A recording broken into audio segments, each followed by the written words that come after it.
I was unfamiliar with the term neat. I had I never mean, heard it either. I know if something is neat, um, but I don't NEAT? know. Yeah, I know things are neat, but I didn't know this was something that not only was like a classification, but something that like people identify as. Hmm. So this is from Fortune says Gen Z are increasingly becoming neat by choice. Now, NEET is an acronym for not in employment, education, or training. Hmm. It's a fancy way of calling yourself a loser. Um, there is very little excuse for having no job long term, unless you have a physical or mental disability. I have seen the people who deliver my Amazon packages, and I can tell you the bar is low. Now, look, if you're temporarily unemployed or you're laid off or whatever, that's not what I'm talking about. I'm talking about, in particular, Gen Z who are in their 20s right now, um, choosing not to work. Certainly, they could go work at Amazon for 25 bucks an hour, or a Target distribution center. Just like Peter Pan, there's a growing cohort of Gen Zers who are refusing to grow up and embrace life's major milestones to adulthood, like getting some form of qualification or joining the world of work. Instead, they're opting to become neets.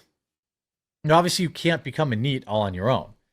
You have to be enabled, right? Like you Hmm. can't not have a job or be in school or be in training and afford to pay your rent, right? Like you have to be living at home, and Yeah. I don't think I know my parents wouldn't have allowed that. They'd be like, you're either in It, school or you're at work. That's it. right. I mean, I was definitely from a family that was like, you have to be doing something, right? Like, you Yeah, you're have to 18. be You have to be doing pursuing something. things. So some of this is interesting because it's like people are choosing to live at home. This article talks about the fact that they are Gen Z is a generation that prioritizes like their personal well-being over a lot of other Yeah. things. And it, at one of the lines in it talks about the fact that they basically feel like there's no point in climbing the corporate ladder because they won't be satisfied by it and they'll never be able to afford the houses that their parents could buy or things like that. So it's like this combination of, is this generation lazy, but also is this generation like basically hopeless and uninspired? And I think it's Mm. both. I think there's probably a mix. I mean, I remember talking to a girl who was in her like mid 20s, and she took over her mom's formal wear store and she made it a bigger business, and she was telling me, prom is their big busy season, so she Sure. hires extra people. And she was interviewing high school girls, and she was like, some are great, they're super social and like they're creative and they're ambitious, but a lot would come in and it was like uncomfortable trying to talk to them. They seem so uncomfortable interacting with me. And Hmm. this is also the generation that was pretty heavily impacted by COVID, which if Gen Z is like 15 to 24, that actually is a significant chunk of their life. Those 3-4 years that COVID lockdowns and restrictions were really in place. Yeah. And so it Yeah. seems like in some ways they have, they are just at the eye of the storm of these like terrible, like cultural things, like being lazy, being enabled, also feeling entitled, but also like incredible prices where you're like, oh yeah, I understand. Like, it's so different when you talk to a Gen Zer who is ambitious, but it's like, I'm living at home to save money, but I'm working hard, I'm doing this thing. You're like, okay, fine, you live at home, like, your Yeah. parents are cool, I lived at whatever. home as long as I could. My parents were Yeah. like, my parents were like, stay at home, save money. Like I don't they think it has to be a bad thing. I also think it's like good for families to be supportive of one another, right? Like, mm-hmm. there are sometimes you have to be like, get out of here, but like, it doesn't have to be bad.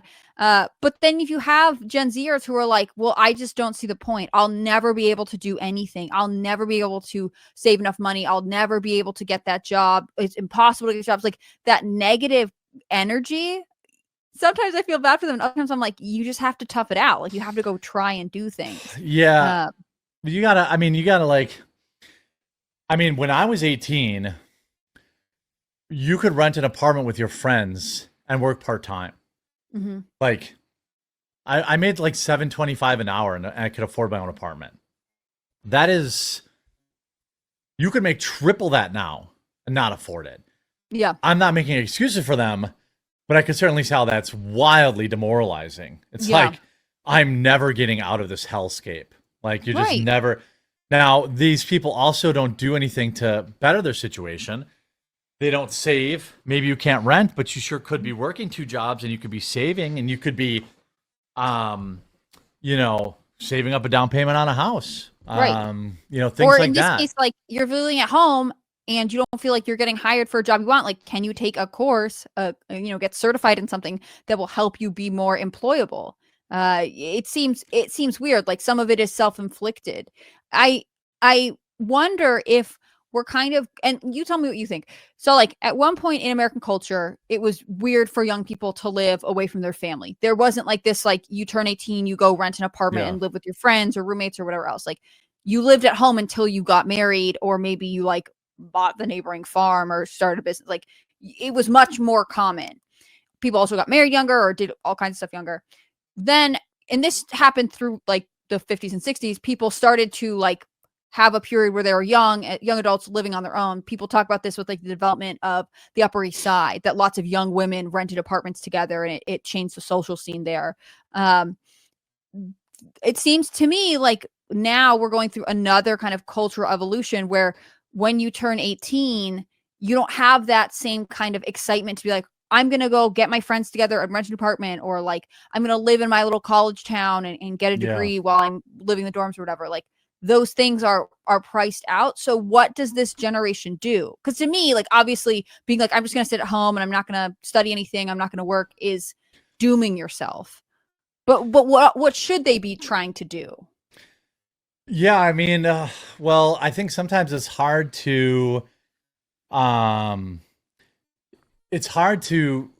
know, a lot of these kids too. One thing we didn't factor in too is that they go off to school, they're 120 grand in the hole, and they have a useless degree. Yeah. So not only can they not afford an apartment, they're staring down $550 to $650 a month student loan payments, and they can't get a job doing what they went to school for. And, you know, I had a family member that was making a ton of money as an auto mechanic, went to school for cybersecurity, whatever the hell that is, obviously got immediately replaced by an H-1B or somebody without even a degree. And like, they could pay less. Yeah, they could pay him less. And then like, now he's depressed. He's like, oh, I don't want to go back. I spent all this time.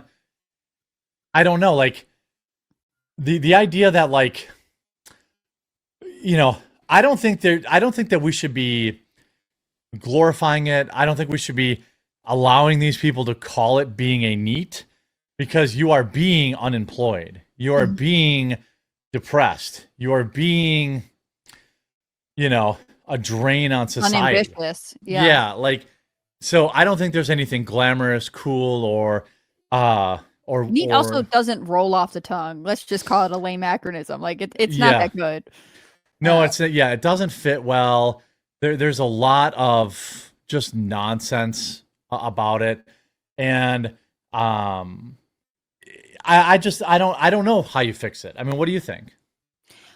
You know, so I have younger siblings who are like Gen Z or lower, and I like talking to them is interesting because I remember feeling so much pressure, and it wasn't from my family. It was definitely like internal, to go to college and like pursue a degree that was going to get me exactly where I wanted to go, even though you're 18 and you don't know anything.